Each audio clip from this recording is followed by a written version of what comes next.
강태민의 집무실은 성공의 정수만을 모아놓은 공간이었다. 도시의 정형이 한눈에 들어오는 통유리창, 최소한의 가구로 배치된 미니멀리즘 인테리어, 그리고 그 중앙에 놓인 거대한 마호가니 책상까지. 모든 것이 완벽하게 통제된 질서 속에서 움직였다. 단 하나 그 공간의 주인인 강태민 자신을 제외하고는 그는 또다시 시작된 신경 발작에 이를 악물었다. 손끝에서부터 시작된 미세한 떨림은 순식간에 온몸으로 퍼져나가며 그의 의지를 비웃었다. 세계 최고의 의료진도 자신이 개발한 최첨단 신약도 이 정체불명의 병 앞에서는 무용지물이었다. 그들은 그저 희귀신경 퇴행성 질환이라는 원인도 치료법도 없는 절망적인 진단을 내렸을 뿐이다.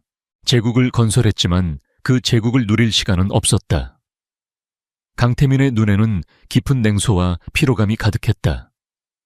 그의 주변에는 그의 재산과 권력을 노리는 하이에나들만 득실거릴 뿐 진정한 인간관계는 존재하지 않았다.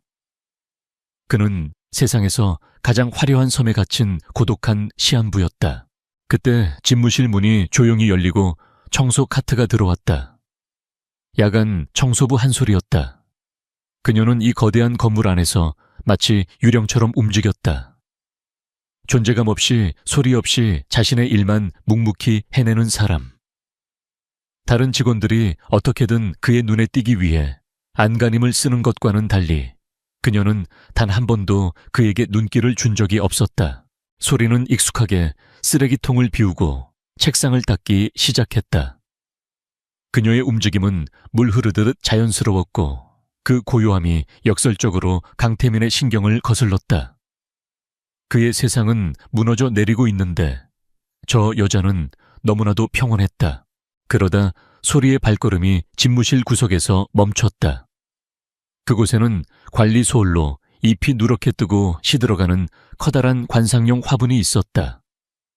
값비싼 품종이었지만 이미 죽음의 그림자가 짙게 드리워져 있었다. 강태민에게 그것은 곧 다가올 자신의 모습과 다름없었다. 하지만 소리는 그렇게 생각하지 않는 듯 했다. 그녀는 청소 카트에서 작은 물병과 영양제를 꺼내 들었다.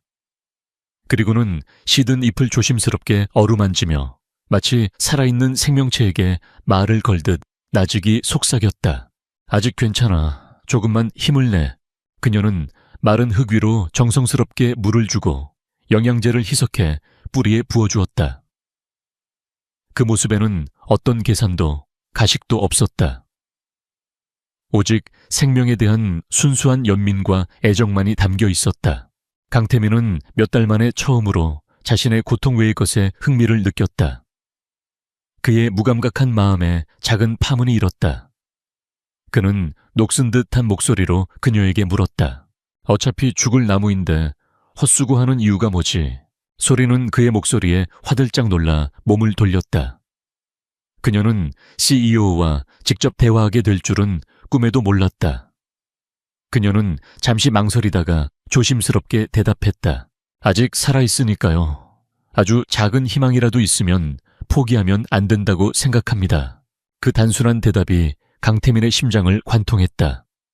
희망. 그가 잊은 지 가장 오래된 단어였다.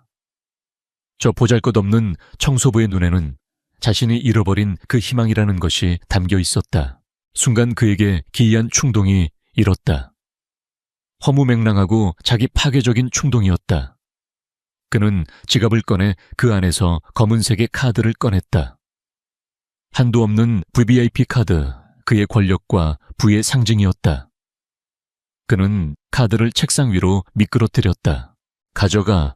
소리는 어리둥절한 표정으로 그와 카드를 번갈아 보았다. 난 이제 이걸 쓸 시간이 없어. 그러니 당신이 대신 써. 집을 사든 세계 일주를 하든 내가 살지 못하는 인생을 마음껏 살아봐. 이건 죽어가는 자의 마지막 변덕이니까. 그의 말에는 삶에 대한 모든 미련을 버린 자의 공허함이 담겨 있었다. 하지만 소리는 고개를 저었다. 그녀는 책상으로 다가가 두 손으로 정중하게 카드를 그에게 다시 밀어냈다. 저는 이런 걸 받을 자격이 없습니다.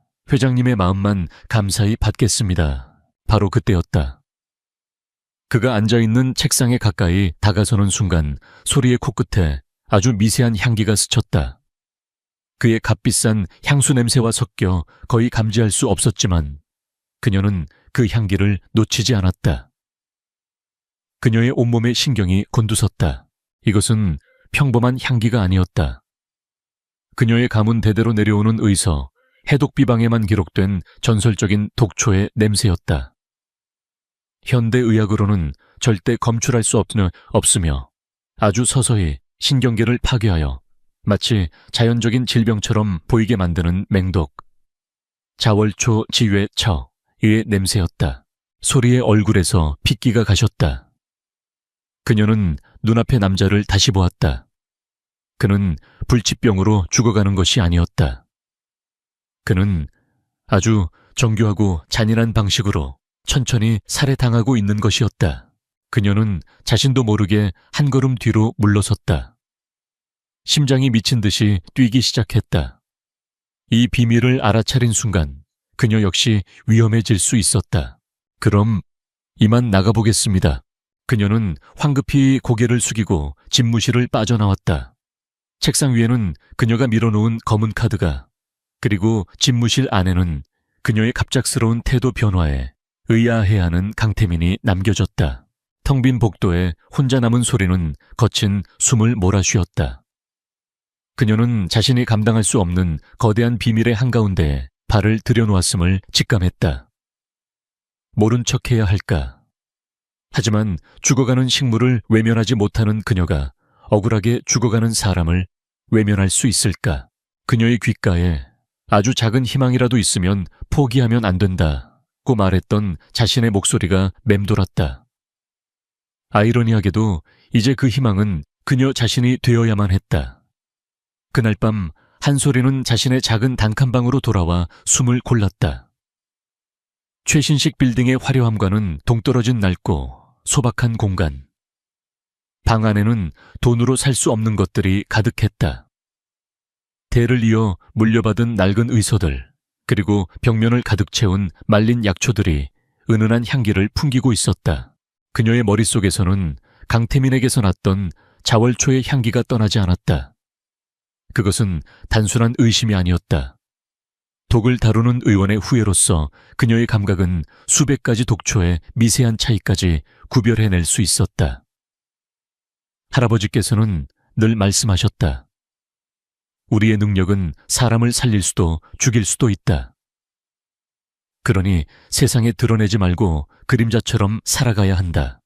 가문의 비기를 탐낸 권력자들에게 핍박받았던 조상들의 역사는 은둔이야말로 유일한 생존법임을 가르쳐주고 있었다. 관여해서는 안 된다. 그것이 가문의 철칙이었다. 하지만 그녀의 뇌리에서 죽은 식물에게 말을 걸던 자신의 모습과 아주 작은 희망이라도 있으면 포기하면 안 된다고 말하던 자신의 목소리가 떠나지 않았다. 그리고 그 말을 듣고 찰나의 생기를 보였던 강태민의 공허한 눈빛도 그녀는 하룻밤을 꼬박 고민했다. 그리고 동이 틀 무렵 결심을 내렸다. 모른 척할 수 없다. 하지만 섣불리 움직일 수도 없다.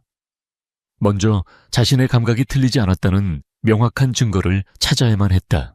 다음 날부터 그녀의 청소는 조용한 수사로 변모했다. 그녀는 이전보다 더욱 존재감을 지우고 그림자처럼 움직였다. 하지만 그녀의 모든 신경은 예리하게 날이 서 있었다. 그녀의 청소 카트 안에는 남들이 보기엔 그저 평범한 청소 도구들 사이에 그녀만이 아는 특수한 도구들이 숨겨져 있었다. 그녀는 강태민의 집무실에서 아주 조심스럽게 증거를 수집하기 시작했다. 그가 앉았던 의자 틈새의 먼지, 그가 마셨던 찻잔에 남은 미세한 침전물, 그리고 그의 어깨에서 떨어진 머리카락 한 올까지. 가장 중요한 것은 그 시든 화분의 흙이었다. 자월초는 종종 흙이나 아로마 디퓨저를 통해 공기 중으로 아주 미량씩 퍼뜨리는 가장 교활한 방식의 독살법에 사용되었기 때문이다. 그러던 어느 날 밤 그녀가 화분의 흙을 채취하려던 순간 집무실 문이 열리고 한 남자가 들어왔다. 유진 바이오파마의 부회장이자 강태민의 사촌인 최진석이었다. 그는 병든 사촌을 걱정하는 듯한 인자한 미소를 띠고 있었다. 늦은 시간까지 고생이 많군. 그가 부드럽게 말을 건넸지만 소리는 본능적으로 몸을 움츠렸다. 그의 온화한 가면 뒤에서 그녀는 뱀처럼 차갑고 끈적한 기운을 느꼈다. 최진석은 태민의 책상 위를 둘러보는 척하다가 아주 교묘하게 아로마 디퓨저의 상태를 확인했다. 그 짧은 순간 소리는 확신했다. 독은 바로 저 디퓨저를 통해 퍼지고 있다는 것을. 최진석은 그녀를 한번 훑어보고는 아무 일 없었다는 듯이 사무실을 나갔다. 그의 등 뒤로 소리는 식은땀을 흘렸다. 이제 이 일은 단순한 의심이 아니라 명백한 위협이 되었다. 그날 밤 소리는 수집한 모든 증거물을 가지고 자신의 작은 방으로 돌아왔다. 그녀의 실험실은 최첨단 장비가 아닌 오직 전통적인 방식으로만 운영되었다. 그녀는 특수한 약초로 만든 시약에 채취한 샘플들을 녹여 반응을 살폈다. 세계 변화 침전물의 형태, 심지어는 특정 약초에만 반응하는 작은 벌레의 움직임까지도. 그것은 현대 과학이 놓치는 생명과 생명 사이의 미세한 교감을 읽어내는 그녀만의 방식이었다. 몇 시간에 걸친 분석 끝에 결과가 나왔다. 모든 샘플에서 아주 미량이지만 명백한 자월초의 반응이 나타났다. 그녀의 감각은 틀리지 않았다. 강태민은 매일 아주 조금씩 그가 가장 안전하다고 믿는 공간에서 독살당하고 있었다. 이제 그녀 앞에는 3가지 선택지만이 남았다. 경찰에 신고하는 것. 하지만 청소부의 말을 누가 믿어줄까? 이런 고대의 독초를 증명할 방법도 없었다. 미친 여자 취급을 받기 십상이었다. 2번째는 도망치는 것이다. 가문의 철칙대로 위험한 비밀을 외면하고 자신의 안전을 지키는 것. 그리고 마지막 선택지. 머무르며 싸우는 것. 소리는 할아버지가 물려주신 낡은 의서를 펼쳤다. 그 첫 장에는 이렇게 적혀 있었다. 의원은 사람을 가리지 않으며 목숨의 경중을 따지지 않는다. 살릴 수 있는 생명이 있다면 위험을 감수하고 손을 내미는 것이 의원의 숙명이다. 그녀는 결심을 굳혔다. 이것은 더 이상 강태민 한 사람의 문제가 아니었다. 가문의 유산과 그녀 자신의 양심을 지키기 위한 싸움이었다. 그녀는 의서의 다음 장을 넘겼다. 그곳에는 자월초의 독성을 중화시키는 1단계 해독제 처방전이 적혀 있었다. 그녀의 눈빛이 강철처럼 단단해졌다. 그녀는 더 이상 평범한 청소부가 아니었다. 그녀는 의원이었다. 그리고 이제 그녀는 전쟁을 시작할 것이다. 한소리의 작은 방은 이제 비밀스러운 약재실이 되었다. 그녀는 가문의 의서에 따라 자월초의 독성을 중화시킬 1단계 해독제 제조에 들어갔다. 주재료는 새벽 이슬을 머금은 백화사설초우와 달빛 아래에서만 피어나는 은방울꽃의 뿌리였다. 그녀가 옥상 텃밭에 비밀스럽게 갖고 온 세상에 알려지지 않은 희귀 약초들이었다. 그녀의 손길은 수십 년 경력의 장인처럼 정교하고 신중했다. 약초를 빻고 찌고 말리는 모든 과정에는 정해진 순서와 시간이 있었다. 이것은 단순한 약초 차가 아니었다. 독의 기운을 잠재우고 막힌 혀를 뚫어줄 생명의 물방울이었다. 꼬박 이틀에 걸친 작업 끝에 그녀는 마침내 잘게 빻은 약재를 작은 티백 안에 담아냈다. 겉보기에는 시중에서 파는 평범한 허브차와 다를 바 없었다. 이제 남은 문제는 어떻게 이것을 강태민에게 전달하느냐였다. 그는 자신의 병세 때문에 음식과 음료에 극도로 예민한 상태일 터였다. 그의 모든 것은 충직한 비서나 전담 직원에 의해 관리될 것이 분명했다. 청소부가 건네는 차를 그가 의심 없이 마실 리 만무했다. 소리는 다시 한번 관찰자가 되었다. 그녀는 청소하는 척하며 강태민과 그의 주변을 샅샅이 훑었다. 그녀의 눈에 강태민의 충직한 비서 박 비서가 들어왔다. 그는 매일 오후 3시가 되면 강태민의 스트레스 완화를 위해 특정 브랜드의 유기농 캐모마일 차를 준비했다. 그리고 소리는 박 비서가 종종 다른 업무로 자리를 비운다는 사실도 파악했다. 기회는 바로 그것이었다. 다음 날 오후 소리는 계획을 실행에 옮겼다. 그녀는 비서실 근처 복도에서 일부러 물통을 엎질렀다. 어머, 죄송합니다. 제가 바로 치우겠습니다. 그녀의 과장된 목소리에 박 비서가 잠시 자리에서 일어나 복도로 나왔다. 괜찮습니까? 도움이 필요하면. 아닙니다, 비서님. 금방 끝납니다. 박 비서의 시선이 복도에 쏠린 그 짧은 몇 분. 소리는 유령처럼 비서실 안쪽에 탕비실로 스며들었다. 심장이 세차게 뛰었다. 이것은 그녀의 첫 번째 방역이자 돌이킬 수 없는 강을 건너는 일이었다. 그녀는 재빠르게 캐모마일차 상자를 열어 자신의 해독차 티백과 하나를 바꿔치기 했다. 그리고는 아무 일도 없었다는 듯이 다시 복도로 나와 묵묵히 바닥을 닦았다. 잠시 후 박 비서는 아무것도 모른 채 탕비실로 들어가 차를 준비했다. 그리고 그 차는 강태민의 책상 위에 놓였다. 그때 마침 강태민은 또 한 번의 극심한 통증 발작을 겪고 있었다. 그는 모든 것을 포기한 사람처럼 무심하게 찻잔을 들어 한 모금 마셨다. 향기로운 캐모마일 향 뒤에 아주 희미하게 흙냄새와 풀냄새가 섞여 있었지만 그는 알아채지 못했다. 처음에는 아무런 변화도 없었다. 그저 또 하나의 효과 없는 위약에 불과한 시도라고 생각했다. 하지만 1시간쯤 지났을까? 기적 같은 일이 일어났다. 그의 삶의 일부처럼 되어버렸던 손떨림이 눈에 띄게 잦아들었다. 온몸의 신경을 칼로 찌르는 듯했던 날카로운 통증이 견딜 만한 수준의 둔한 통증으로 가라앉았다.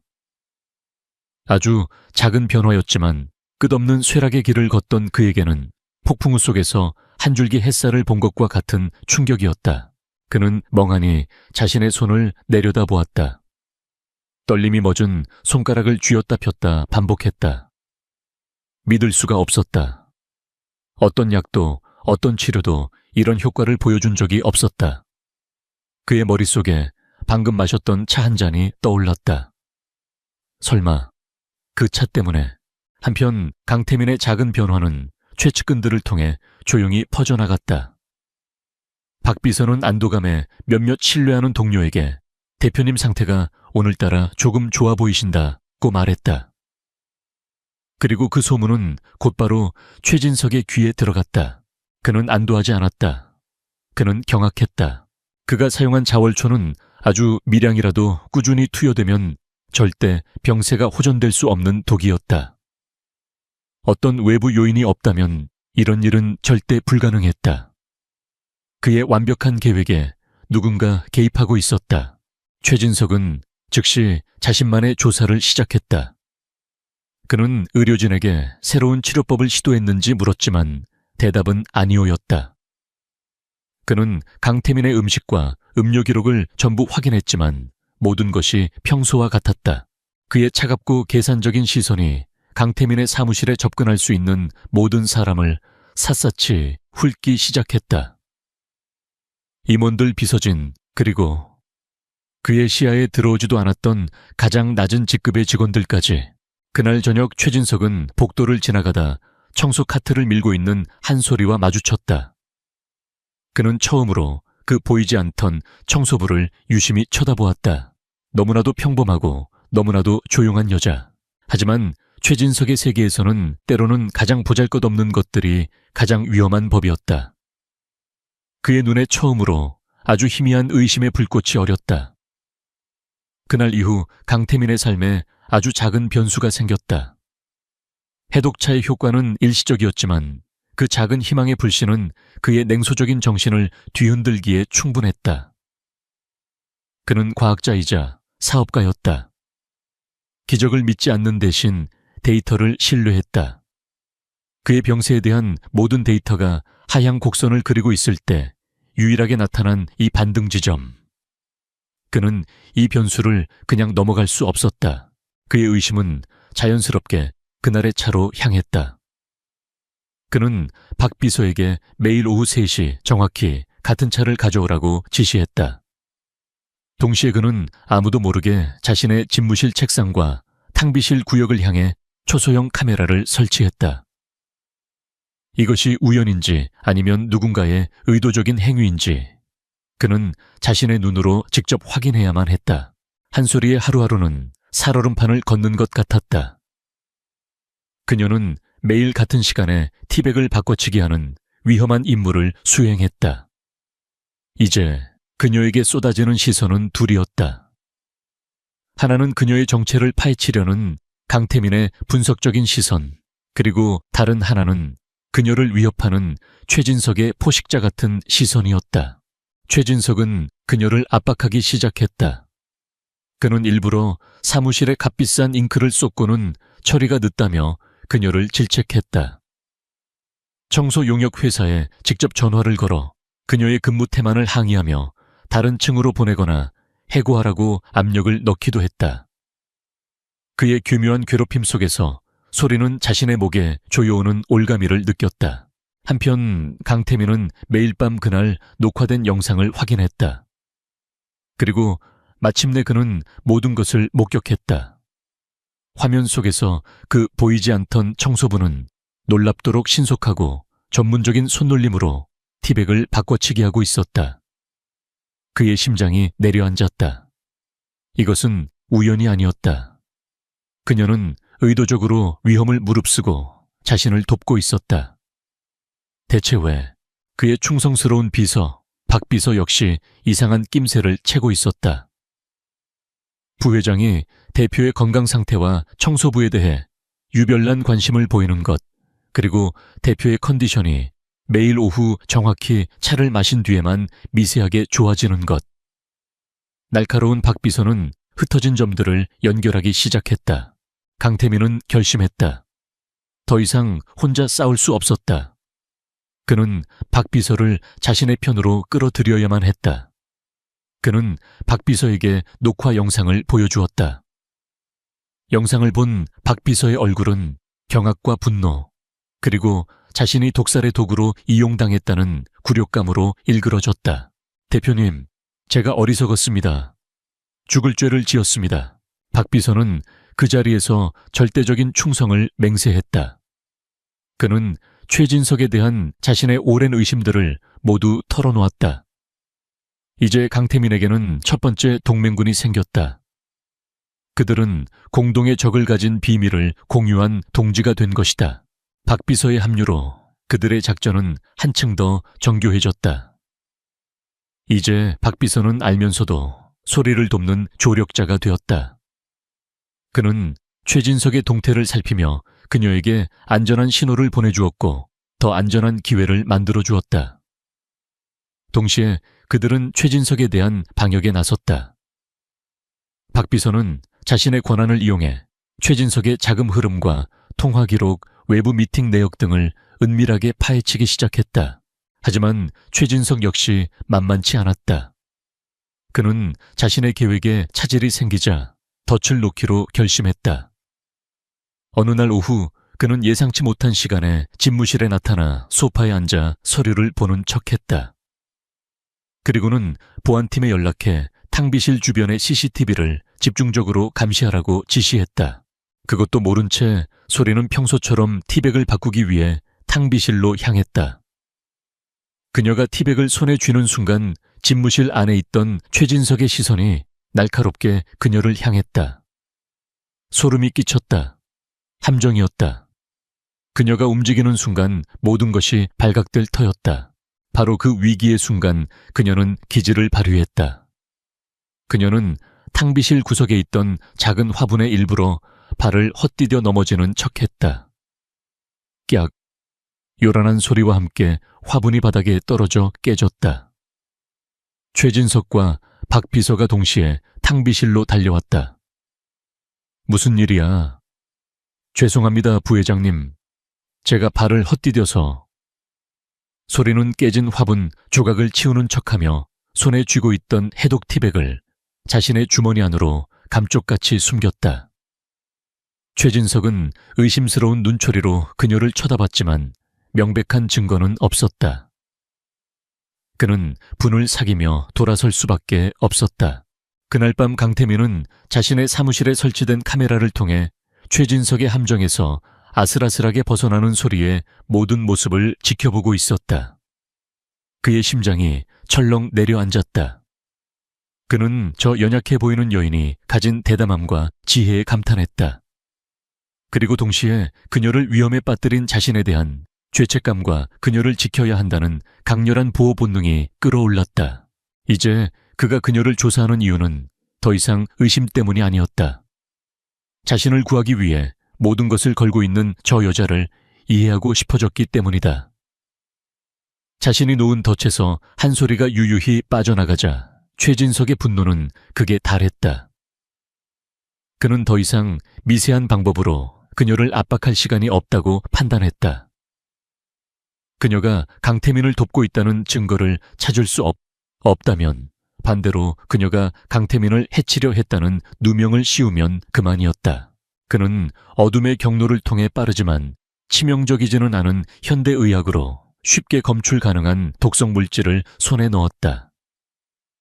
그리고는 자신의 신복을 시켜 모두가 퇴근한 늦은 밤 한소리의 청소 카트와 개인 사물함에 그 물질을 몰래 숨겨두게 했다. 다음날 아침 그는 익명으로 보안팀에 제보했다. 야간 청소부가 수상한 행동을 하는 것 같습니다. 산업 스파이거나 아픈 대표님을 해치려는 불순분자일지도 모릅니다. 최진석의 계획대로 보안팀은 즉시 한소리의 모든 소지품을 수색했다. 그리고 증거물이 발견되었다. 회사는 발칵 뒤집혔다.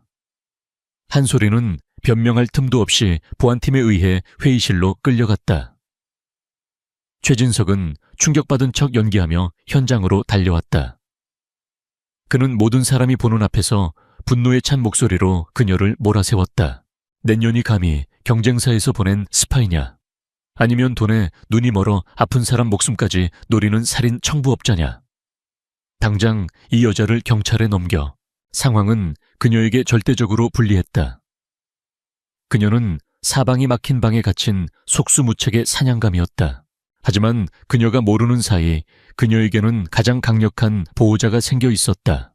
자신의 사무실에서 카메라를 통해 이 모든 광경을 지켜보던 강태민의 얼굴이 얼음처럼 차가워졌다. 최진석, 감히 자신의 사람을 건드려 그는 비틀거리는 몸을 일으켜 세웠다. 그의 눈에는 병약한 환자의 무력감이 아닌 자신의 영역을 침범당한 왕의 분노가 서려 있었다. 그가 회의실 문을 열고 들어서는 순간 소란스럽던 모든 소음이 멎었다. 최진석은 그가 나타나리라고는 예상치 못한 듯 당황한 기색을 감추지 못했다. 강태민은 천천히 걸어가 겁에 질린 한소리의 옆에 섰다. 그리고는 자신의 사촌을 똑바로 쳐다보며 물었다. 이게 다 무슨 소란이지? 최 부회장. 최진석은 급히 표정을 수습하며 발견된 증거물을 내밀었다. 형님, 이 여자가 형님을 해치려 했습니다. 제가 형님을 보호하기 위해. 그 순간 강태민이 그의 말을 잘랐다. 그의 입에서 나온 말은 회의실에 있는 모든 사람을 충격에 빠뜨렸다. 그 여자가 한 모든 행동은 내가 직접 내린 명령이다. 회의실은 완전한 침묵에 휩싸였다. 강태민은 태연하게 말을 이어갔다. 나는 오래전부터 누군가 나를 독살하려 한다는 의심을 하고 있었다. 그래서 한소리 씨를 개인적으로 고용해 비밀리에 증거를 수집하고 범인을 역으로 추적하게 한 것이다. 그녀의 사물함에서 나온 그 독이라는 것은 내가 범인을 유인하기 위해 일부러 그녀에게 가지고 다니게 한 미끼일 뿐이고 그의 완벽한 거짓말은 모든 판을 뒤집어 놓았다.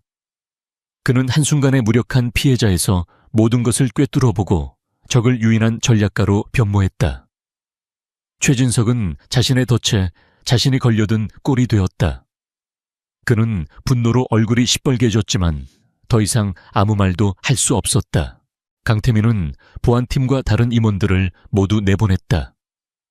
회의실에는 이제 그와 한소리 그리고 충직한 박비서 3사람만이 남았다. 긴장이 풀리자 강태민의 몸이 휘청거렸다. 무리한 탓이었다. 그는 책상에 몸을 기댄 채 새로운 눈빛으로 소리를 바라보았다. 이제 당신이 모든 것을 말해줄 차례요, 한소리 씨. 당신 대체 누구요? 그리고 내가 독살당하고 있다는 건 어떻게 알았지? 자신을 보호하기 위해 모든 것을 내걸었던 그의 모습에 소리는 마침내 결심했다. 그녀는 자신의 비밀 일부를 털어놓았다. 저희 가문은 대대로 의원이었습니다. 현대의학이 찾아내지 못하는 독을 구별해내는 능력을 가지고 있습니다. 저는 회장님에게서 자월초의 냄새를 맡았습니다. 회장님은 아프신 게 아닙니다. 살해당하고 계신 겁니다. 자월초라는 고대의 독초 이름. 그리고 그녀의 눈에 담긴 확신. 강태민은 마침내 모든 조각을 맞출 수 있었다. 사촌에 대한 차가운 분노와 눈앞의 여인에 대한 경외감이 동시에 밀려왔다. 그는 결단을 내렸다. 그는 그녀에게 다가가 생사를 건 계약을 제안했다. 나를 치료하시오, 한소리 씨. 당신이 가진 모든 것을 이용해 내 목숨을 구해주시오. 그 대가로 나는 내가 가진 모든 것을 이용해 당신과 당신 가문의 비밀을 지켜주겠소. 그리고 이 짓을 한 놈을 우리 손으로 직접 끌어내립시다. 내 목숨을 당신 손에 맡기겠소. 소리는 그의 눈을 들여다보았다. 그곳에는 더 이상 죽어가는 환자가 없었다. 전쟁을 준비하는 왕이 있었다. 그녀는 말없이 하지만 단호하게 고개를 끄덕였다. 그렇게 죽음을 눈앞에 둔 CEO와 정체를 숨긴 의원 사이에 목숨을 건 동맹이 맺어졌다. 강태민의 세상은 하룻밤 사이에 바뀌었다. 그는 더 이상 유진 바이오파마의 CEO가 아니었다. 그는 한솔이라는 의원의 유일한 환자이자 보이지 않는 적과 싸워야 하는 전사였다. 박 비서는 강태민의 지시에 따라 서울 외곽의 한적한 곳에 위치한 비밀 별장을 그들의 새로운 작전 기지로 삼았다. 최첨단 보안 시스템과 의료시설이 갖춰진 그곳은 세상과 완벽하게 단절된 그들만의 요새였다. 한소리는 더 이상 청소부가 아니었다. 그녀는 가문의 모든 비기를 걸고 한 사람의 목숨을 책임져야 하는 의원이었다. 그녀는 별장에 도착하자마자 본격적인 해독 치료를 시작했다. 그것은 단순히 차를 마시는 것과는 차원이 다른 고통스러운 과정이었다. 그녀는 은침을 사용해 그의 막힌 혈도를 뚫고 죽어가는 신경을 자극했다. 침이 몸에 박힐 때마다 강태민은 온몸의 근육이 뒤틀리는 듯한 격통에 시달려야 했다. 매일 밤 그는 쓴맛이 지독한 탕약을 마셔야 했다. 탕약이 몸에 들어가면 독소를 밀어내는 과정에서 극심한 고열과 오한이 그를 덮쳤다. 그것은 병으로 앓던 고통보다 몇 배는 더 지독한 살아있는 지옥과도 같은 시간이었다. 강태민은 이를 악물고 버텼다. 몇 번이고 포기하고 싶었지만 곁에서 묵묵히 자신을 지키는 한소리의 침착한 눈빛을 보며 마음을 다잡았다. 그녀는 밤새 그의 곁을 지키며 그의 상태를 살폈고 그의 손을 잡아주며 나직한 목소리로 그를 격려했다. 고통의 시간을 함께 겪으며 두 사람 사이에는 말로 설명할 수 없는 깊은 신뢰와 유대감이 쌓여갔다. 그는 그녀의 강인함에 존경심을 느꼈고 그녀는 그의 꺾이지 않는 의지에 연민을 느꼈다. 한편 최진석은 패닉 상태에 빠져 있었다. 강태민이 사적인 시설에서의 집중치료를 명목으로 갑자기 자취를 감추자 그는 독을 투여할 방법도 사촌의 상태를 감시할 수단도 모두 잃어버렸다. 시간이 자신의 편이 아니라는 것을 직감한 그는 점점 더 초조하고 난폭해졌다. 그는 병원 관계자들을 매수하고 사설 탐정을 고용해 강태민의 행방을 쫓았지만 박 비서가 구축한 철통 보안을 뚫을 수는 없었다. 결국 그는 최후의 수단을 선택했다. 강태민을 직접 제거하는 것. 어느 비 오는 밤 최진석이 고용한 청부업자들이 별장을 급습했다. 경보음이 요란하게 울리고 별장은 순식간에 전쟁터로 변했다. 박 비서가 이끄는 보안팀이 필사적으로 그들을 막아섰지만 적들의 기세는 거셌다. 강태민은 아직 몸이 완전히 회복되지 않은 상태였지만 더 이상 무력하게 누워만 있지 않았다. 그는 지휘실에서 CCTV를 보며 자신의 천재적인 전략가적 두뇌로 보안팀의 움직임을 지휘했다. 바로 그때 적중 한 명이 방어선을 뚫고 한소리가 있는 치료실로 향하는 것이 보였다. 안 돼. 강태민의 눈빛이 돌변했다. 그는 자신의 목숨보다 그녀의 안전이 우선이었다. 그는 직접 총을 들고 치료실로 달려가 그녀의 앞을 가로막았다. 그의 등 뒤에서 소리는 처음으로 그의 넓은 어깨가 산처럼 든든하다고 느꼈다. 치열한 접전 끝에 그들은 간신히 공격을 막아냈다. 하지만 이 사건은 최진석이 목표를 위해서라면 살인도 마다하지 않을 것이라는 명백한 증거였다. 대여 이상 기다릴 시간이 없어 그놈을 끌어내릴 증거를 찾아야만 해. 강태민이 핏발선 눈으로 말했다. 그때 한소리가 결정적인 단서를 제공했다. 자월초는 단독으로 쓰이지 않아요. 그 독성을 활성화시키고 검출을 피하게 만드는 촉매제가 반드시 필요하죠. 그 촉매제 역시 그 자체로는 무해한 희귀 약초입니다. 아마 최진석은 그 촉매제를 비밀리에 구해왔을 겁니다. 그 약초의 출처를 찾으세요. 그럼 증거를 잡을 수 있을 거예요. 그녀의 지식은 그들의 수사에 한 줄기 빛이 되었다. 강태민과 박 비서는 그녀가 알려준 촉매제의 특성을 바탕으로 역추적에 나섰다. 그들은 최진석이 소유한 유령 회사를 통해 희귀 약재를 불법으로 거래하는 한 약재상과 수년간 거액의 거래를 해온 사실을 밝혀냈다. 이것이 바로 스모킹 건이었다. 박 비서는 자신의 모든 능력을 동원해 그들의 거래 장부와 송금 내역을 확보하는 데 성공했다. 그들이 그 결정적인 증거를 손에 쥔 순간 길고 긴 어둠의 터널 끝에 마침내 빛이 보이기 시작했다. 강태민의 건강은 날이 갈수록 호전되고 있었고 이제 그들의 손에는 복수를 위한 칼이 쥐어져 있었다. 마지막 결전을 위한 모든 준비가 끝났다. 작전 기지 역할을 하던 별장의 아침은 그 어느 때보다 고요하고 희망찼다. 강태민은 거의 완벽하게 건강을 회복했다. 그의 눈빛은 과거의 냉소적인 천재 사업가로 돌아와 있었지만 그 안에는 이전에는 없었던 따뜻함과 깊이가 더해져 있었다. 지난 몇 달간의 사투는 그의 몸에서 독을 몰아냈을 뿐만 아니라 그의 영혼을 짓누르던 오만과 고독이라는 더 지독한 독까지 정화시켜 주었다. 결전의 날을 앞둔 마지막 밤, 그는 한소리와 함께 별장 정원에 앉아 있었다. 고맙소 한소리 씨, 내 목숨을 구해준 것뿐만 아니라 다시 사는 법을 알려주었소. 그의 진심 어린 감사의 소리는 옅은 미소를 지었다. 두 사람 사이에는 환자와 의원 혹은 동맹 관계를 넘어선 그보다 훨씬 더 깊고 애틋한 감정이 조용히 흐르고 있었다. 결전의 날, 유진 바이오파마 본사 강당에서는 최진석의 주도로 긴급 주주총회가 열리고 있었다. 분위기는 무겁고 긴장감이 감돌았다. 최진석은 연단 위에서 건강상의 이유로 더 이상 직무 수행이 불가능한 강태민 대표의 해임안을 상정하고 자신이 새로운 회장으로서 회사를 안정시키겠다는 위선적인 연설을 하고 있었다. 그는 완벽한 승리를 눈앞에 두고 자신감에 차 있었다. 주주들의 의결 투표가 막 시작되려는 순간이었다. 강당의 육중한 문이 활짝 열렸다. 장내는 순식간에 물을 끼얹은 듯 조용해졌다.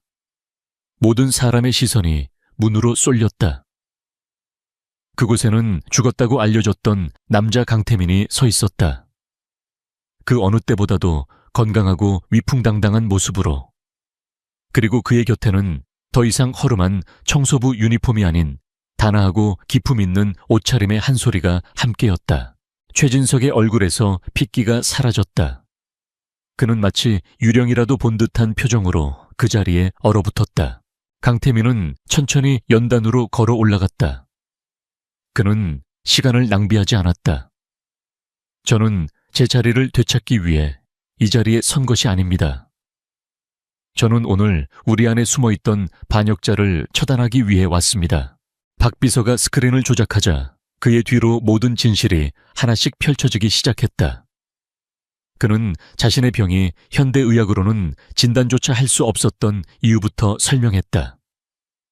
그리고 자신의 곁에 선 한소리를 평범한 청소부가 아닌 전설적인 의원 가문의 마지막 후예이자 자신의 생명의 은인으로 소개했다. 이어서 그들이 수집한 모든 증거가 공개되었다. 자월초의 독성 분석 결과 최진석의 유령 회사가 불법 약재상과 독초 및 촉매제를 거래한 송금 내역과 장부까지. 증거는 반박의 여지가 없었다. 궁지에 몰린 최진석은 발악했다. 그는 소리를 지르며 모든 것을 부정했지만 아무도 그의 말을 믿지 않았다. 이미 박 비서의 연락을 받고 대기하고 있던 경찰이 강당으로 들어와 그의 팔에 차가운 수갑을 채웠다. 그의 야망과 제국은 그가 가장 신뢰했던 주주들 앞에서 가장 처참한 방식으로 무너져 내렸다. 모든 혼란이 끝나자 강태민은 다시 주주들 앞에 섰다. 그는 건강의 완전한 회복과 회사의 윤리, 강령 재정비를 위해 잠시 경영 일선에서 물러나겠다고 선언했다. 대신 그는 자신의 사제를 출연하여 전통 및 희귀의학 지식을 보존하고 연구하는 새로운 재단을 설립할 것이며 그 재단의 책임자로 한소리를 임명하겠다고 발표했다. 그것은 그녀의 능력과 가문의 유산을 존중하는 그녀에게 줄 수 있는 최고의 명예였다. 몇 달의 시간이 흘렀다.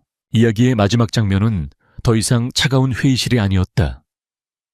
강태민이 한소리를 위해 지어준 햇살이 가득한 아름다운 온실 식물원이었다. 그곳은 그녀가 사용하는 희귀 약초들로 가득했다. 강태민은 딱딱한 수트 대신 편안한 셔츠 차림으로 그녀를 도와 약초를 돌보고 있었다. 그는 마침내 평화를 찾은 모습이었다. 그는 흙을 만지고 있는 소리를 바라보며 말했다. 당신은 내 몸의 독을 해독해준 것만이 아니었어. 내 영혼을 좀먹던 고독과 냉소라는 독까지도 없애주었지. 나는 당신 덕분에 사는 법과 사랑하는 법을 다시 배웠어. 그들의 이야기는 극적인 키스로 끝나지 않았다. 대신 서로를 향한 조용하고 따뜻한 미소로 마무리되었다.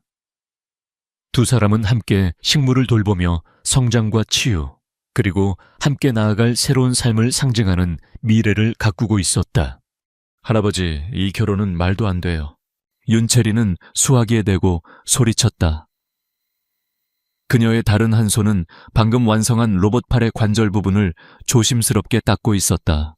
수화기 너머로 세림그룹 윤 회장의 위험 있는 목소리가 들려왔다. 체리나 말 조심하거라. 에이펙스 인더스트리의 강태하 사장은 내게 과분할 정도로 좋은 짝이다. 두 그룹의 결합이 우리에게 얼마나 큰 이익이 될지 너도 잘 알 텐데. 이익이요, 할아버지. 저희 로보틱스 사업부의 신규 AI 특허 하나가 에이펙스와의 일시적인 동맹보다 훨씬 더 가치 있어요. 제 일은 정략 결혼의 도구가 아니란 말이에요.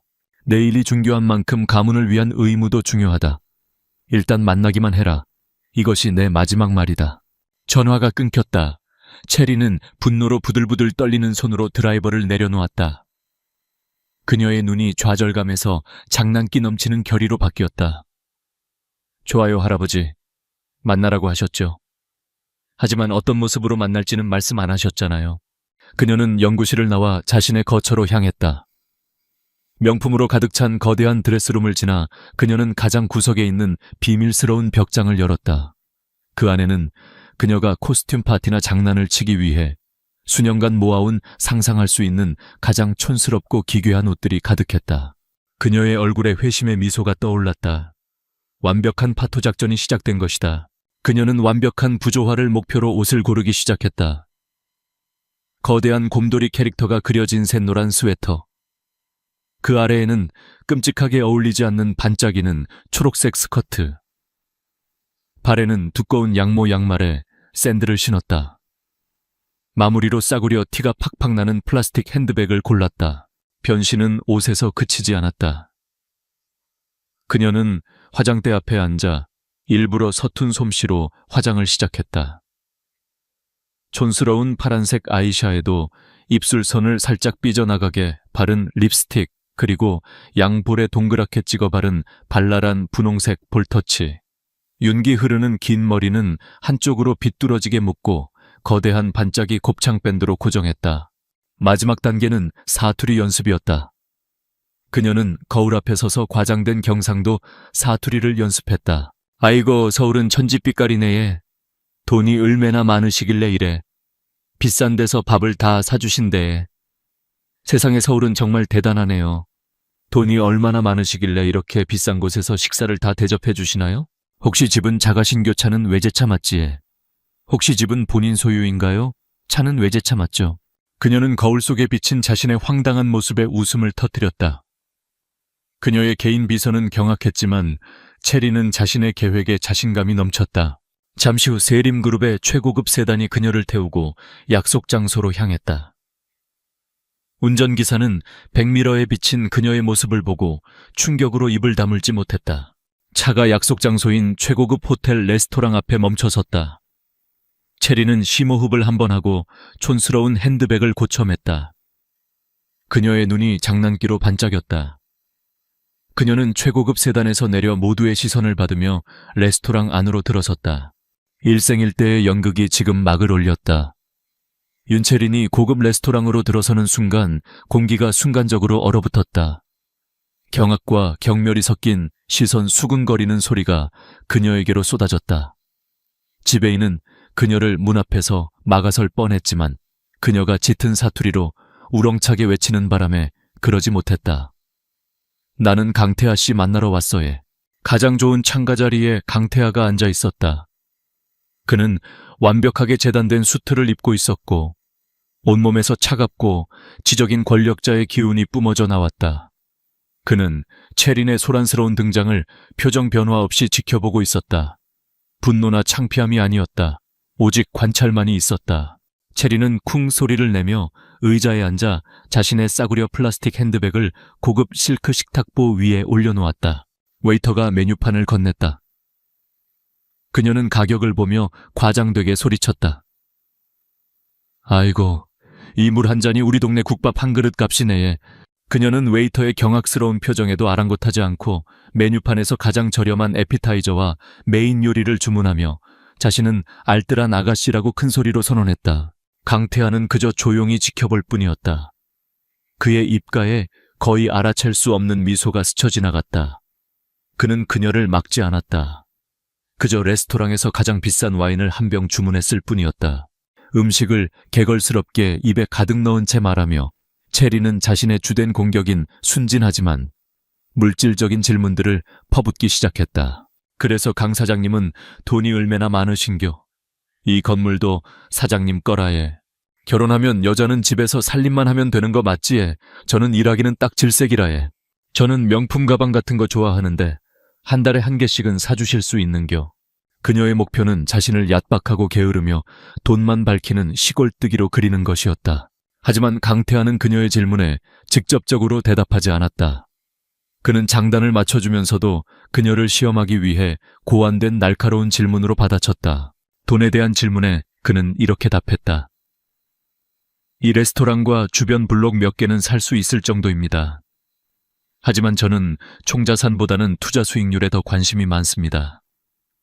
윤채린 씨는 강남 상업 부동산 가치 변동에 대해 어떻게 생각하십니까? 그는 그녀가 혼란스러워할 것을 예상하며 일부러 복잡한 금융용어를 사용했다. 주부 역할에 대한 질문에는 이렇게 말했다. 흥미로운 관점이군요. 제 이상적인 파트너는 지적으로 저에게 도전이 될 수 있는 사람 삶과 사업의 동반자입니다. 하지만 한가한 삶도 나름의 매력은 있겠지요. 그는 은근히 그녀가 자신의 이상형이 아니라고 암시했고 이것이 바로 체린이 듣고 싶어 했던 말이었다. 그러나 그는 여러 가지를 눈치채고 있었다. 그녀의 촌스러운 스웨터는 고급 캐시미어로 만들어졌다. 그녀의 서툰 손에는 농부가 아닌 도구를 다루는 사람의 굳은 살이 박혀 있었다. 그리고 그가 상업 부동산에 대해 언급했을 때 그녀의 눈은 멍한 표정으로 돌아가기 전 찰나의 순간 동안 이해의 빛을 번뜩였다. 그는 이 모든 것이 연극임을 깨달았다. 그리고 그는 깊은 흥미를 느꼈다. 그녀는 왜 이런 짓을 하는 걸까? 재앙과도 같았던 식사가 끝났다. 체리는 자신이 성공했다고 확신했다. 그녀는 불쾌하고 무례하며 탐욕스러웠다. 제정신인 남자라면 누구도 그녀와 엮이고 싶어 하지 않을 것이다. 그녀는 자리에서 일어나 떠날 준비를 했다. 아이고, 잘 묵었습니다. 그럼 이만. 강태하도 일어섰다. 그는 그녀를 똑바로 쳐다보았다. 그의 눈빛은 날카롭고 진지했다. 장난기 어린 빛은 사라지고 단호한 결단력이 그 자리를 대신했다. 잠깐만요, 윤채린 씨. 그의 표준 서울말이 그녀의 가짜 사투리를 날카롭게 갈랐다. 그가 폭탄을 던졌다. 오늘 연기 아주 인상 깊었습니다. 채린의 심장이 멎었다. 그가 알고 있었다. 그는 마침내 진짜 자신감 넘치는 미소를 지으며 말을 이었다. 지루한 인형들만 보다가 당신 같은 사람을 만나니 세상이 재미있어지는군요. 결론을 말씀드리죠. 당신 마음에 들었습니다. 우리 결혼합시다. 이 장은 상상할 수 있는 가장 화려한 방식으로 자신의 완벽한 계획이 역효과를 낳은 것에 대한 채린의 완전히 충격받고 경악한 얼굴에서 끝난다. 그녀는 남자를 쫓아내러 왔다가 자신의 연극을 간파한 유일한 남자에게서 청혼을 받고 만 것이다.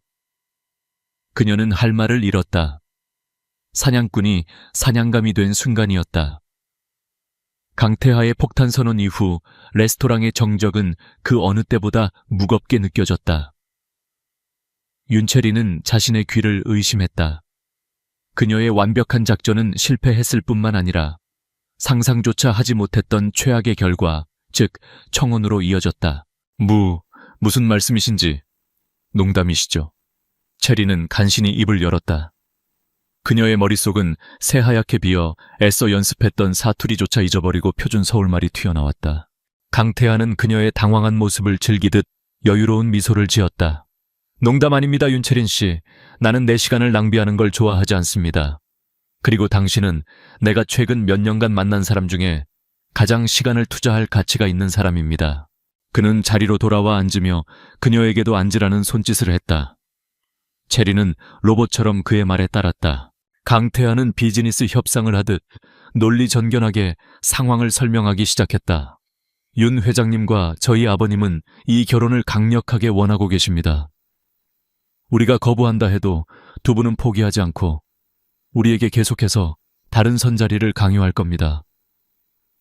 당신이나 나나 그런 시간 낭비는 원치 않을 테고요. 그의 말은 정확했다. 체리는 할아버지의 고집을 누구보다 잘 알고 있었다. 그러니 제 제안은 이겁니다. 우리 계약 결혼을 합시다. 그가 말했다. 서류상으로만 부부가 되는 겁니다. 서로의 사생활은 철저히 존중하고 외부에는 완벽한 부부인 척 연기하는 거죠. 1년 뒤 적당한 시점에 성격 차이를 이유로 합의 이혼하는 겁니다. 그러면 양가 어른들도 더는 우리를 귀찮게 하지 않으실 테고 우리는 각자의 삶으로 돌아가 자유를 얻게 되는 거죠. 당신에게도 내게도 이익이 되는 거래입니다. 체리는 할 말을 잃었다. 그의 제안은 너무나 합리적이고 거부할 수 없을 만큼 매력적이었다. 그녀는 이 남자의 두뇌 회전 속도에 혀를 내둘렀다.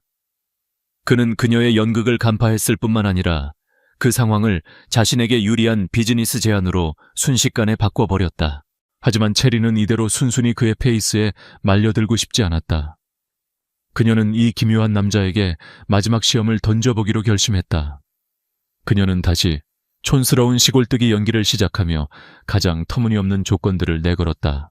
그람은 계약서에 몇 가지 조건을 넣어야겠는데. 그녀가 말했다. 첫째, 나는 서울에 있는 제일 비싼 아파트에서 살아야겠어에. 한강이 바로 보이는 걸로다가. 좋습니다. 내일 바로 입주할 수 있도록 준비시키죠. 태하가 눈 하나 깜짝하지 않고 대답했다. 둘째, 내 개인 카드도 하나 만들어 주셔야 돼. 한도 없는 걸로. 그녀는 그가 돈 문제 앞에서 질색하기를 바랐다. 물론입니다. 우리 비서팀에서 처리할 겁니다. 체리는 당황했다. 그녀는 더욱 황당한 조건을 내걸었다. 그리고 가장 중요한 거, 내 사생활에는 절대로 간섭하면 안 돼. 내가 밤에 어딜 가든 누굴 만나든 뭘 하든 절대로 묻지도 따지지도 말아야 한다, 이 말입니다. 그녀는 그가 이 조항에서만큼은 남자의 자존심 때문에라도 거부할 것이라 예상했다. 하지만 강태하는 잠시 그녀를 쳐다보더니 예상 밖의 대답을 내놓았다.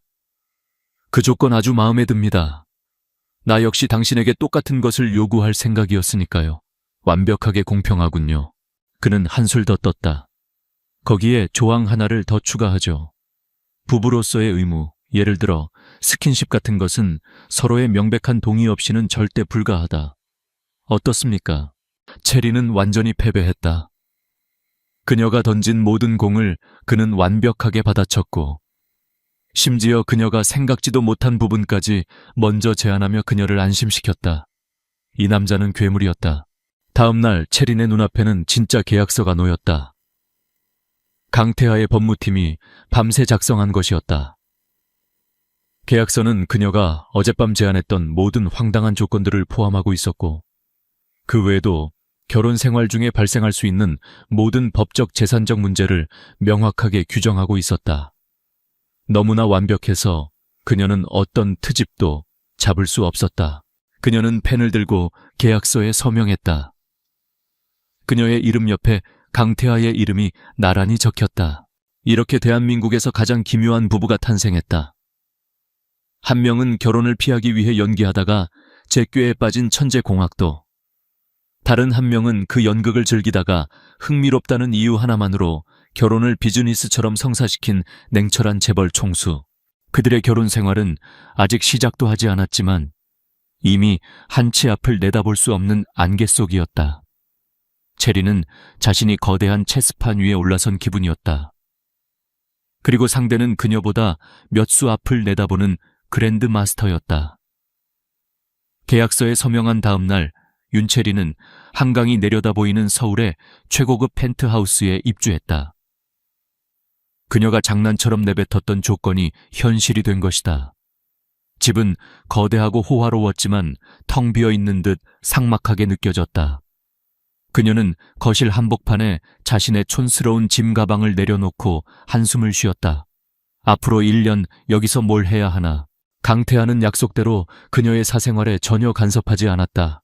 그는 펜트하우스의 서재를 자신의 공간으로 사용했고 체리는 나머지 공간을 차지했다. 그들은 한 집에 사는 룸메이트나 다름없었다. 하지만 부부라는 역할극은 생각보다 자주 필요했다. 첫 번째 과제는 양가 어른들에게 인사드리는 것이었다. 체리는 강태하의 비서팀이 준비해준 최고급 명품 옷을 입고 그의 부모님을 만나러 갔다. 그녀는 완벽한 재벌가 며느리를 연기했지만 강태하의 어머니는 그녀를 노골적으로 마음에 들어 하지 않았다. 그녀의 눈에는 체린이 근본 없는 여자로 보일 뿐이었다. 반면 세림그룹의 윤 회장을 만나는 자리는 더 흥미로웠다. 체린은 다시 촌스러운 시골뜨기로 변신했다. 강태하는 그녀의 연극에 완벽하게 장단을 맞추며 저는 체린 씨의 순수하고 꾸밈없는 모습에 반했습니다. 라고 말해 윤 회장을 흐뭇하게 만들었다. 체린은 그런 그의 모습에 어이없어 하면서도 그의 능청스러운 연기력에 감탄하지 않을 수 없었다. 그들의 가짜 결혼 생활은 이런 코미디 같은 상황의 연속이었다. 체리는 낮에는 여전히 자신의 연구실에서 로봇 개발에 몰두했고 밤에는 텅 빈 펜트하우스로 돌아왔다. 강태하는 늘 바빴고 늦은 밤 서재에서 홀로 일하는 그의 모습을 종종 볼 수 있었다. 그러던 어느 날 체리는 주방에서 야식을 만들다가 실수로 손을 베었다. 피가 흐르는 것을 보고 당황하고 있을 때 서재에서 나온 강태하가 그 모습을 보았다. 그는 말없이 다가와 그녀의 손을 잡아챘다. 그리고는 익숙한 솜씨로 상처를 소독하고 밴드를 붙여주었다. 그의 손길은 놀라울 만큼 부드러웠다. 이 집에는 가정부도 있는데 왜 직접 요리를 합니까? 그가 무심한 듯 물었다. 그냥 오랜만에 김치찌개가 먹고 싶어서요. 체리는 자신도 모르게 솔직하게 대답했다. 그날 이후 그들 사이에 보이지 않는 벽에 아주 작은 균열이 생기기 시작했다. 강태하는 가끔 그녀의 연구실에 관심을 보이며 진행 상황은 어떻습니까? 라고 묻기도 했고, 체리는 그의 서재 책장에 꽂힌 어려운 공학 서적들을 발견하고 그가 단순히 사업가만은 아니라는 것을 알게 되었다. 하지만 그들의 평화는 오래가지 않았다. 강태하의 오랜 지인이자 재계에서 공공연하게 그의 약혼녀로 여겨졌던 오수진이 등장한 것이다. 오수진은 머리부터 발끝까지 완벽하게 계산된 아름다움을 가진 여자였다. 그녀는 유학파 출신으로 뛰어난 미모와 사교수를 자랑했다. 그녀는 강태하의 옆자리는 당연히 자신의 것이라 여겨왔다.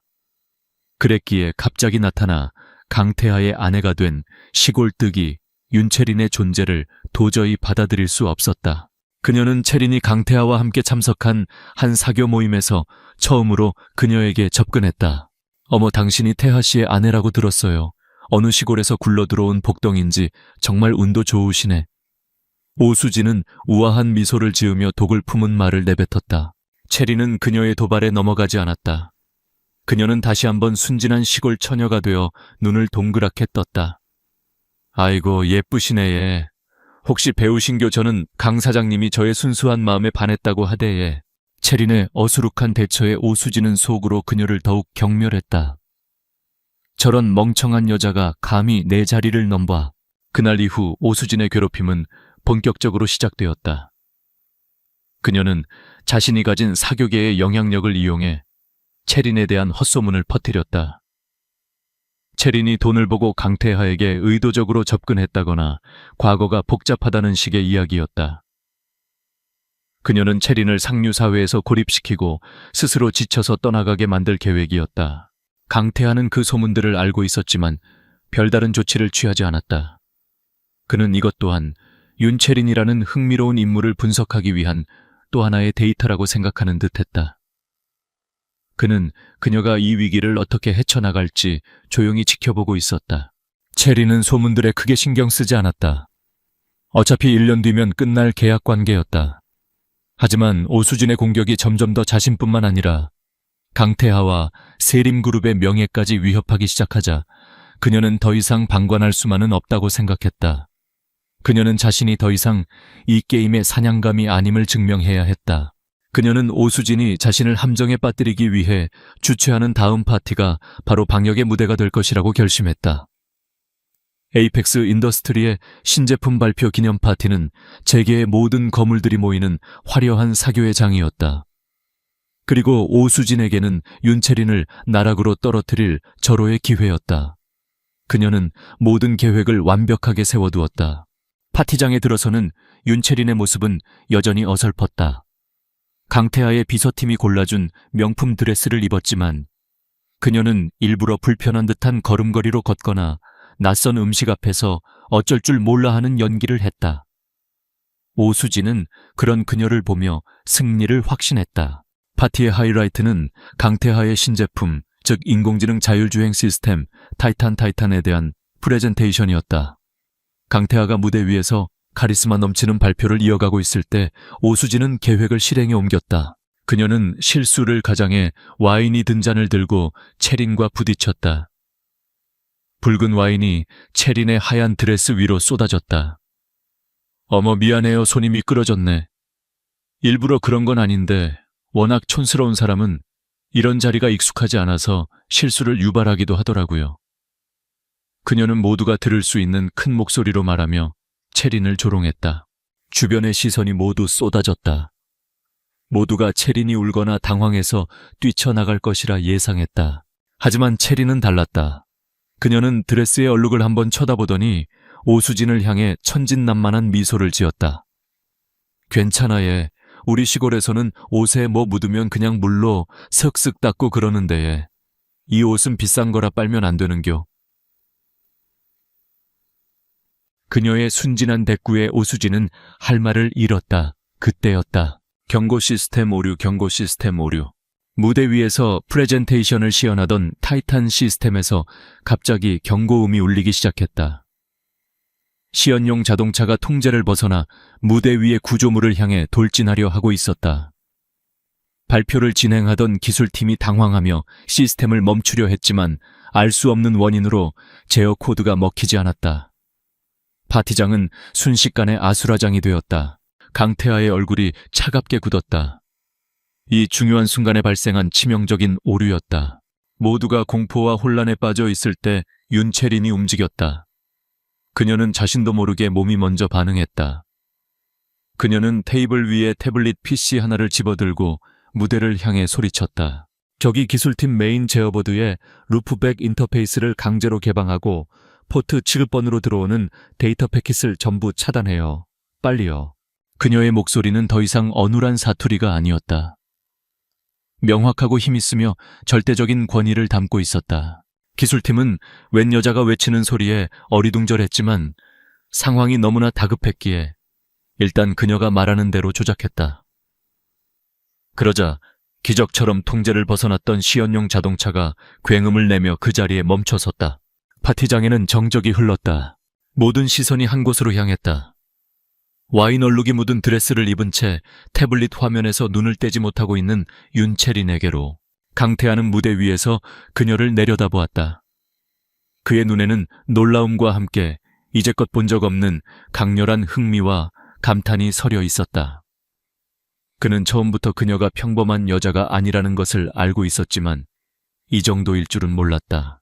오수진은 눈앞의 상황을 믿을 수 없다는 듯 하얗게 질린 얼굴로 채린을 쳐다보고 있었다. 채린은 자신이 무슨 짓을 했는지 뒤늦게 깨닫고 당황했다. 그녀는 그저 눈앞의 오류를 해결하는 데에만 집중했던 것이다.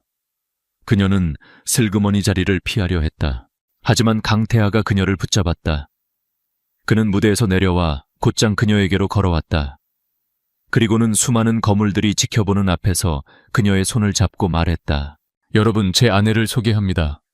에이펙스 인더스트리의 비밀 병기이자 티탄 프로젝트의 숨겨진 조언자 윤채린입니다. 그의 선언은 폭탄과도 같았다. 그 순간 채린은 깨달았다. 이 모든 오류가 우연이 아니라는 것을. 이것은 티탄 시스템을 망가뜨리고 에이펙스에 타격을 주려는 누군가의 의도적인 공격이었다. 그리고 그 공격의 배후에는 지금 자신을 증오의 눈으로 쳐다보고 있는 오수진과 그녀의 가문이 있을 가능성이 높았다. 강태하 역시 같은 생각을 하고 있었다. 그는 채린의 손을 더욱 꽉 잡았다. 두 사람은 서로를 바라보았다. 더 이상 계약으로 맺어진 가짜 부부가 아니었다. 그들은 이제 공동의 적을 앞에 둔 완벽한 파트너이자 동지였다. 두 사람의 눈빛이 마주치는 순간 그들은 자신들의 계약 결혼이 이제 전혀 다른 국면으로 접어들었음을 직감했다. 파티가 끝난 후 펜트하우스로 돌아온 두 사람 사이에는 이전과는 전혀 다른 공기가 흘렀다. 더 이상 어색한 룸메이트도 서로를 탐색하는 계약 파트너도 아니었다. 그들은 방금 전까지 총성 없는 전쟁을 함께 치른 동지였다. 강태하가 먼저 침묵을 깼다. 그는 소파에 앉아 넥타이를 느슨하게 풀며 말했다. 오늘 일 우연이 아니었을 겁니다. 윤채린은 고개를 끄덕였다. 그녀는 이미 자신의 태블릿으로 파티장에서 확보한 티탄 시스템의 로그 기록을 분석하고 있었다. 단순한 시스템 오류가 아니에요. 누군가 의도적으로 백도어를 심어 가장 중요한 순간에 시스템을 마비시키려 했어요. 아주 정교한 해킹이에요. 범인은 이 시스템의 초기 설계도를 본 적이 있는 사람일 가능성이 높아요. 그녀의 눈이 날카롭게 빛났다. 더 이상 촌뜨기 연기는 없었다. 그녀의 본 모습 즉 천재 공학자의 모습이 전면에 드러났다. 강태하의 눈빛도 차갑게 가라앉았다. 오수진의 아버지가 운영하는 오성전자가 몇 년 전 우리와 티탄의 초기 개발 파트너십을 논의한 적이 있었죠. 기술력 부족으로 결국 무산되었지만 그때 일부 설계 개념이 유출되었을 가능성이 있습니다. 두 사람의 생각이 한 곳에서 만났다. 범인은 오수진과 그녀의 가문이었다. 그들은 강태하와의 혼사가 무산된 것에 앙심을 품고 에이펙스의 가장 중요한 프로젝트를 망가뜨려 복수하려 한 것이다. 이제 어떻게 하실 겁니까? 채린이 물었다. 그녀의 질문에는 우리는 어떻게 할 것이냐는 의미가 담겨 있었다. 강태하는 그녀를 바라보았다. 그의 눈에는 새로운 종류의 신뢰가 담겨 있었다. 증거가 필요합니다. 그들이 우리를 공격했다는 명백한 증거. 윤채린 씨 아니, 채린 씨의 도움이 필요합니다. 그가 처음으로 그녀의 이름을 다정하게 불렀다. 그날 이후 펜트하우스는 두 사람의 전쟁 지휘 본부가 되었다. 강태하는 자신의 사무실을 통째로 이곳으로 옮겨왔고 체리는 자신의 연구실에서 가장 중요한 장비들을 가져왔다. 그들은 밤낮 없이 함께 일했다. 강태하는 오성전자의 자금 흐름과 내부 정보를 파고들었고 체리는 디지털 세계에서 그들의 흔적을 추적했다. 함께하는 시간이 길어지면서 그들은 서로의 진짜 모습을 발견하기 시작했다. 체리는 강태하가 단순히 냉철한 사업가가 아니라 누구보다 깊은 통찰력과 책임감을 가진 리더라는 것을 알게 되었다. 그는 밤샘 작업으로 지친 그녀를 위해 말없이 담요를 덮어주거나 그녀가 좋아하는 커피를 정확히 기억해서 가져다 주었다. 강태하는 체린이 단지 똑똑한 여자를 넘어 자신이 하는 일에 대해 순수한 열정과 사랑을 가진 사람이라는 것을 보았다. 그는 복잡한 회로도를 앞에 두고 집중하는 그녀의 모습에서 그 어떤 보석보다도 강렬한 빛을 느꼈다. 그들의 대화는 더 이상 비즈니스나 계약에 대한 것이 아니었다. 그들은 서로의 꿈 과거 그리고 미래에 대해 이야기하기 시작했다. 결정적인 순간은 해외 파트너사와의 화상회의에서 찾아왔다. 체리는 자신이 개발한 새로운 보안, 알고리즘을 유창한 영어로 발표하고 있었다. 파트너사의 젊고 유능한 기술 이사인 데이비드는 체린의 천재성에 완전히 매료된 듯 감탄과 칭찬을 아끼지 않았다. 미스 윤 당신은 정말 놀랍습니다. 회의가 끝나고 혹시 제게 개인적으로 이 알고리즘에 대해 설명해 주실 수 있겠습니까? 그 순간 회의를 지켜보던 강태하의 표정이 미세하게 굳어졌다. 그의 마음속에서 한 번도 느껴본 적 없는 낯설고 불편한 감정이 솟아올랐다. 질투였다. 그는 다른 남자가 자신의 아내에게 보내는 찬사와 관심을 견딜 수 없었다. 그는 이 감정이 단순히 흥미로운 파트너에 대한 소유욕이 아니라는 것을 깨달았다. 그는 윤채린이라는 여자 자체를 원하고 있었다. 그녀의 총명함, 그녀의 열정, 심지어 그녀의 엉뚱한 연기까지도. 회의가 끝나고 강태하는 체린에게 다가갔다. 그는 아무 말 없이 그녀가 보고 있던 태블릿을 빼앗아 내려놓았다. 체린 씨. 그의 목소리가 낮게 잠겨 있었다. 그 데이비드라는 사람 다시는 개인적으로 만나지 마십시오. 체린은 그의 갑작스러운 태도에 놀라 눈을 동그랗게 떴다. 왜요? 사업 파트너잖아요. 내 아내가 다른 남자와 단둘이 만나는 걸 나는 원하지 않습니다. 그의 말에는 계약 조항에는 없는 강력한 소유욕이 담겨 있었다.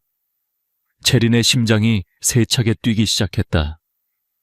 그녀는 그의 눈빛에서 자신을 향한 깊은 감정을 읽을 수 있었다. 가짜 결혼 생활의 경계선이 완전히 무너져 내리는 순간이었다.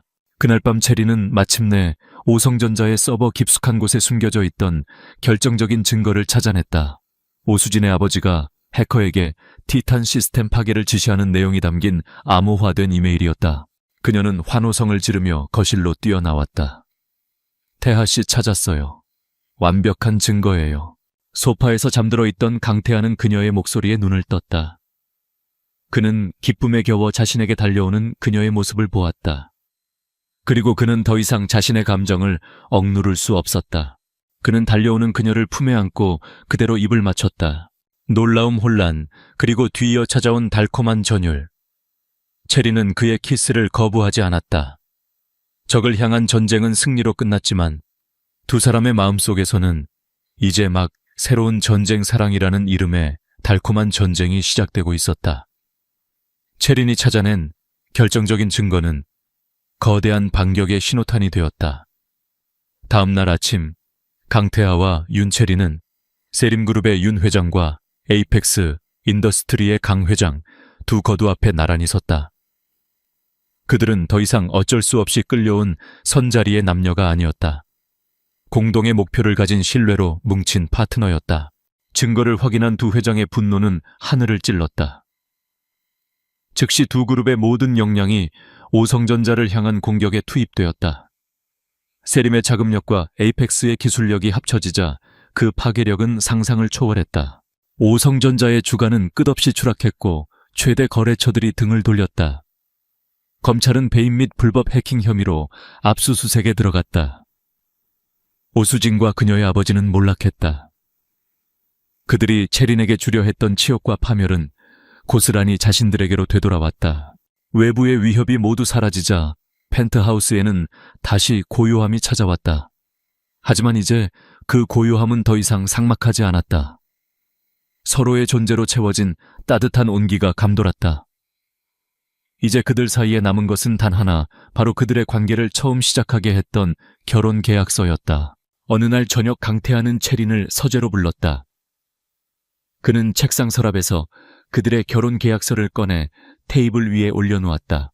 이 계약서는 우리에게 자유를 주기 위한 도구였습니다. 그가 말했다. 하지만 당신과 함께 지내면서 나는 더 이상 당신에게서 자유로워지고 싶지 않다는 걸 깨달았습니다. 당신과 평생을 함께하고 싶어졌습니다. 그는 그 계약서를 집어들어 체린의 눈앞에서 천천히 그리고 단호하게 찢어버렸다. 종이 조각들이 힘없이 바닥으로 흩어졌다. 가짜 관계의 끝이었다. 그리고 그는 대한민국 재계의 황제와도 같은 그 남자는 그녀의 앞에 한쪽 무릎을 꿇었다. 그의 손에는 반지가 들려 있었다. 단순히 크기만 한 다이아몬드가 아니었다. 반지 중앙에는 작은 톱니바퀴 모양의 정교한 장식이 박혀 있었다. 체린의 세계를, 그녀의 열정을 이해하고 존중한다는 의미가 담긴 세상에 단 하나뿐인 반지였다. 그는 진심이 가득 담긴 눈으로 그녀를 올려다보며 말했다. 윤체린 씨, 나는 당신의 엉뚱한 연기도, 당신의 눈부신 천재성도, 당신의 모든 것을 사랑합니다. 이 계약서가 아니라 내 진심으로 당신에게 청혼합니다. 나의 가짜 아내가 아니라 진짜 내 아내가 되어 주시겠습니까? 체린의 눈에서 눈물이 흘러내렸다. 장난으로 시작했던 관계 비즈니스로 이어졌던 만남. 그 모든 과정 끝에 그녀는 진짜 사랑을 찾았다. 그녀는 눈물을 닦으며 세상에서 가장 행복한 미소로 고개를 끄덕였다. 몇 달 후 체린의 연구실, 체린과 태아는 나란히 앉아 새로운 로봇의 설계도를 보고 있었다. 이제 그는 단순한 남편이 아니라 그녀의 연구에 가장 든든한 지원자이자 최고의 파트너였다. 이 부분의 동력 전달 효율을 조금 더 높일 수 있을 것 같은데. 태아가 날카롭게 지적했다. 나도 그렇게 생각해요. 여기에 새로운 합금 소재를 적용해보면 어떨까요? 체린이 아이디어를 덧붙였다. 그들은 서로를 바라보며 웃었다. 그 웃음 속에는 완벽한 신뢰와 깊은 사랑이 담겨 있었다. 촌뜨기 연기도 재벌 총수의 가면도 이제는 필요 없었다. 그들은 있는 그대로의 모습으로 서로를 사랑하게 된 것이다. 장난처럼 시작된 그들의 이야기는 이렇게 가장 완벽한 해피엔딩을 맞이했다.